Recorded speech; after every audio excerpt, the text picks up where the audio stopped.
अस्सलाम वालेकुम। आज इस वीडियो के अंदर हम डिस्कस करने वाले हैं कॉन्ट्रैक्ट एक्ट के जो सेक्शन है 68 और 68 से लेकर 75 तक।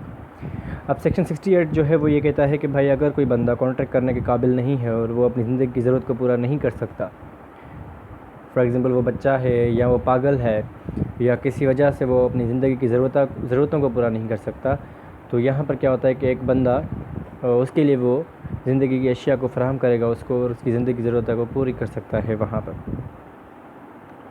तो वो बंदा उसके लीगल गार्डियन के साथ कॉन्ट्रैक्ट करे या फिर कोर्ट उसको ऐसा करने के लिए कहे, या फिर वो गुडविल के अंदर वो बंदा उसकी ज़िंदगी की अशिया जो है, ज़िंदगी की ज़रूरतों की चीज़ें जो होती हैं वो उसको फ़राहम करे। तो सेक्शन 68 यही चीज़ कहता है कि अगर वो बंदा उसके लिए करता है तो ये बंदे का राइट होगा उसका जो उसके लिए कर रहा है कि उसकी प्रॉपर्टी से वो उतने पैसे ले वापस रीपे, यानी उसकी प्रॉपर्टी से ख़ुद को रीपे कर सकता है वो। अब एग्जांपल लेते हैं एक अहमद और नाफे का। अहमद जो है, नाफे एक छोटा बच्चा है और अहमद क्या करता है कि उसकी ज़िंदगी की ज़रूरतों को पूरा करने के लिए उसको ज़िंदगी की अशिया जो होती हैं वो फ़राहम करता है। खाने पीने की चीज़ें, पहनने की चीज़ें, ज़िंदगी गुजारने की चीज़ें जो भी होती हैं, फॉर एग्ज़ाम्पल स्कूल की फ़ीसेस हो गई, ये सारी चीज़ें जो भी हैं। तो नाफे के नाम पर एक प्रॉपर्टी है और अहमद जो है उस प्रॉपर्टी से उतना अमाउंट काट सकता है, यानी डिड्यूस कर सकता है। फॉर एग्जांपल एक साल के अंदर अगर नाफे के ऊपर 20 लाख रुपए खर्च हुए हैं तो अहमद का ये राइट बनता है कि वो 20 लाख रुपए अहमद की प्रॉपर्टी से, वो नाफे की प्रॉपर्टी से वो ले वापस।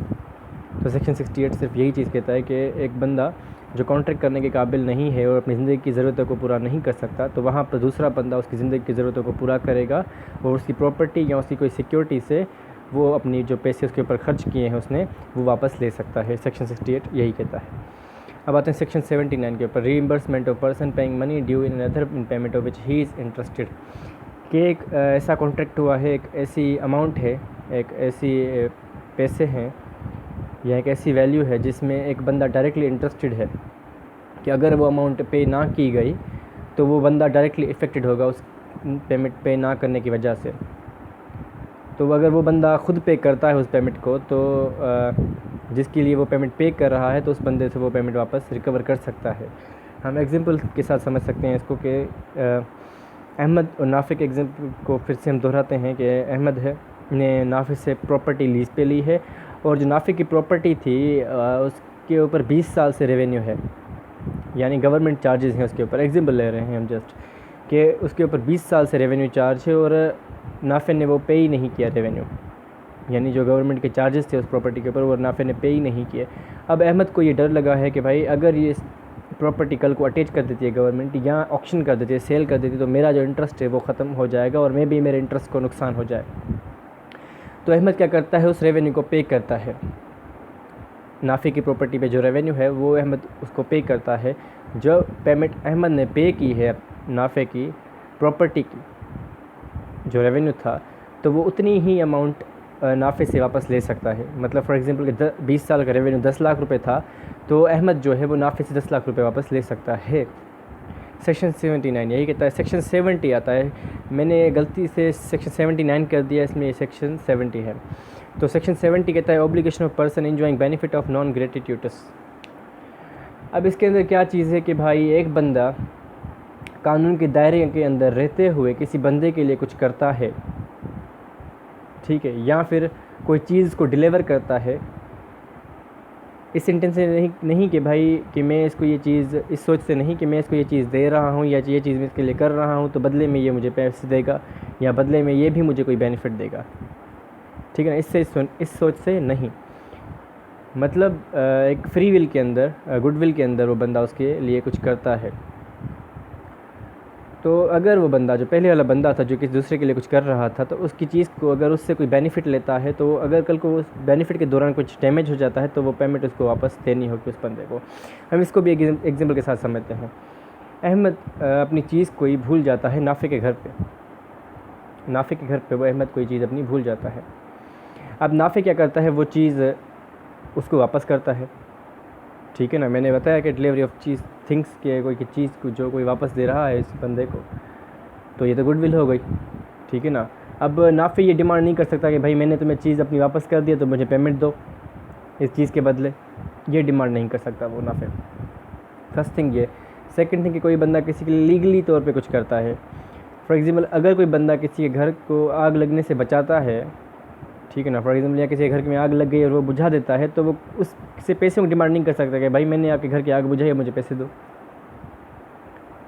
ठीक है ना, कि आप भाई गुडविल के अंदर कुछ कर रहे हो किसी के लिए, तो आप ऐसे कैसे कह सकते हो कि भाई जो मैंने आपके लिए किया है तो आप मुझे पेमेंट वापस करो। ठीक है ना।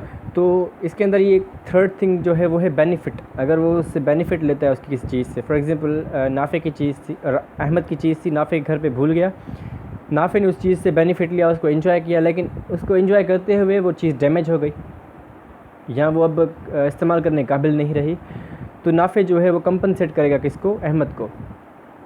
ठीक है ना, क्योंकि ये नॉन ग्रेटिट्यूडस एक्शन है, तो इसमें पेमेंट का कोई लेन देन नहीं होती।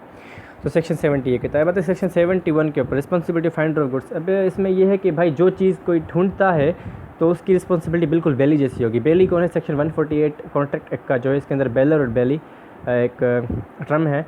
जो बेलर जो होता है एक बंदा होता है जो बेली को कोई चीज़ देता है टेम्प्रेरी पर्पज़ के लिए, टेम्प्रेरी टाइम के लिए, किसी पर्पज़ के लिए, यानी किसी मकसद के लिए, एक महदूद मुद्दत के लिए, कि जब आपका ये मकसद पूरा हो जाए तो आप ये चीज़ मुझे वापस दे दोगे।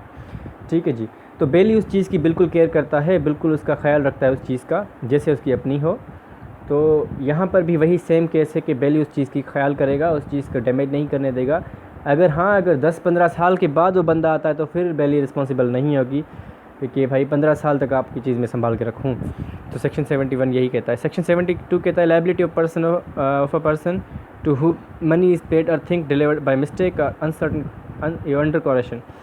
तो भाई कि एक बंदा गलती में किसी दूसरे बंदे को कुछ दे देता है तो वो उससे वापस ले सकता है, ये उसका हक बनता है, ये इसका राइट है। फॉर एग्ज़ाम्पल अहमद ने नाफ़े को 50,000 रुपये दे दिया, ये समझ के कि भाई जिस घर में अहमद रह रहा है वो घर नाफ़े का है, हालांकि वो घर नाफ़े के फ्रेंड का है।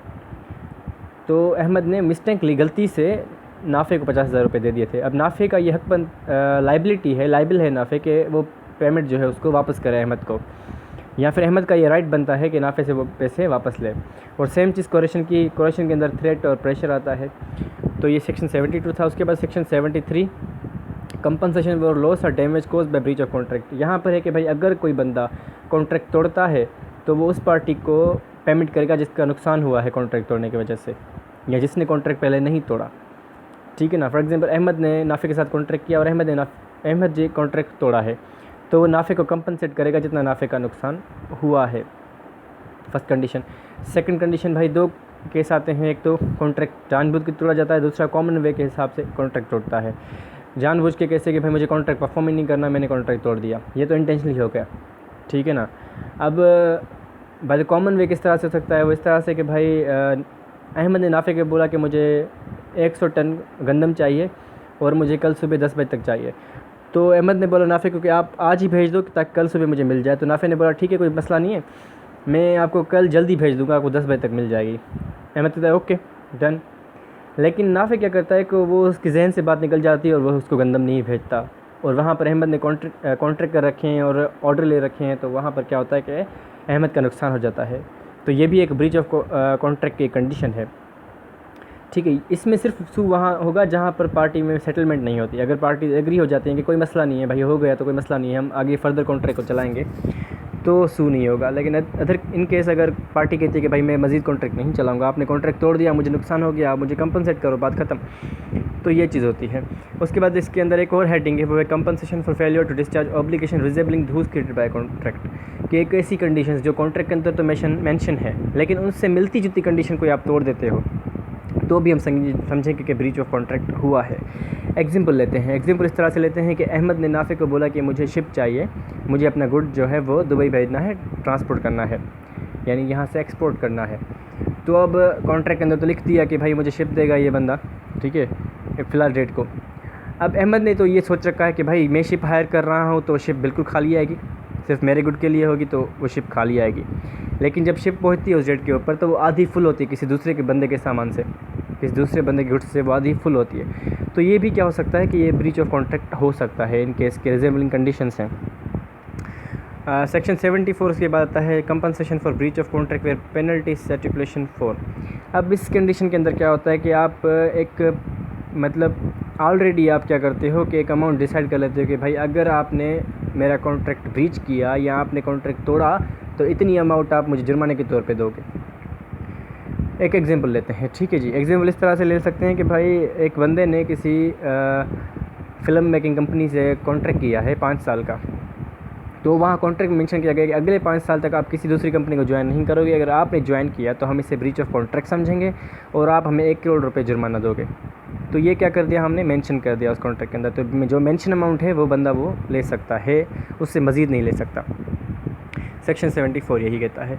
सेक्शन 75 कहता है भाई party rightfully rest kind contract entitled compensate के, एक पार्टी खुद ही कॉन्ट्रैक्ट तोड़ती है और वही पार्टी कंपनसेट के लिए राइटफुल भी है, ठीक है ना, कि भाई एक बंदा खुद ही कॉन्ट्रैक्ट तोड़े और उसको भी हक भी उसी के पास हो कि भाई कंपनसेशन इसको ही मिलेगी।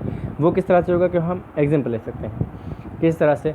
अब एक बंदा है, वो सिंगर है और फॉर एग्जांपल अहमद सिंगर है, नाफे का एक होटल है, नाफे उसको कहता है कि आप मेरे होटल में आओ, अगले 1 महीने तक आप मेरे होटल में गाओ, आपको हर संडे की नाइट में पेमेंट दूंगा, ठीक है जी। वो कहता है ठीक है, हर संडे की नाइट में आपसे पेमेंट लूँगा।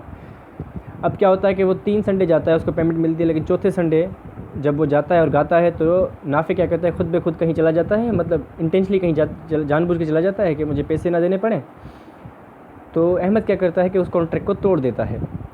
तो अब कंपनसेशन जो कौन देगा, वो नाफे देगा, क्योंकि नाफे ने मिस्टेक की, नाफे ने जो है वो मालजंड की, ठीक है ना जी, नाफे ने गलती की, जो नाफे था उसने गलती की। तो ये चीज़ थी सारी के सारे सेक्शन यही थे। कॉन्ट्रैक्ट का जो पहला पार्ट था वो कंप्लीट हो चुका है और नेक्स्ट वीडियो के अंदर हम जो नेक्स्ट पार्ट है कॉन्ट्रैक्ट का, यानी जो सेक्शन 123 श्योरिटी की होती है और जो इंडिमिनिटी कॉन्ट्रैक्ट्स होते हैं, इंडिमिनिटी, उसको पढ़ेंगे। Thank you so much. अल्लाह हाफिज़।